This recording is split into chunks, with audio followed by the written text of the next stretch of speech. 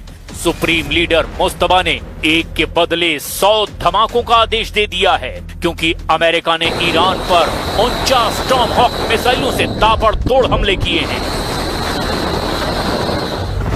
CENTCOM के मुताबिक ये हमले बंदर अब्बास, केशम द्वीप, सीरिक, मिनाफ और तेहरान के पश्चिम में करज इलाके में किए गए। अमेरिका के निशाने पर ईरान के सैन्य communication network, air defence system, radar sites और निगरानी ठिकाने हैं। ट्रंप तब से क्रोध में हैं जब से ओमान के तट पर ईरान ने उनके AH-64 अपाचे हेलीकॉप्टर को मार गिराया। ट्रंप ने धमकी दी कि उनके पास ईरान पर हमला करने की वाजिब वजह मौजूद है। हालांकि उन्होंने ईरान को जल्द डील पर साइन करने की भी सलाह दे दी है।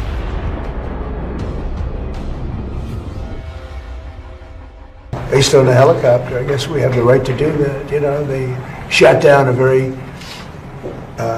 very incredible, actually an incredible machine.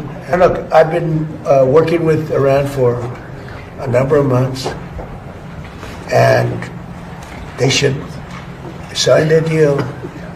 It's a good deal. It doesn't give them the right to have a nuclear weapon.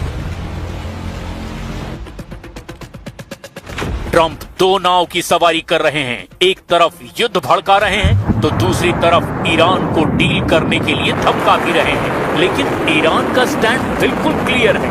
Iran अब किसी डील के ट्रैप में फंसने के लिए तैयार नहीं है।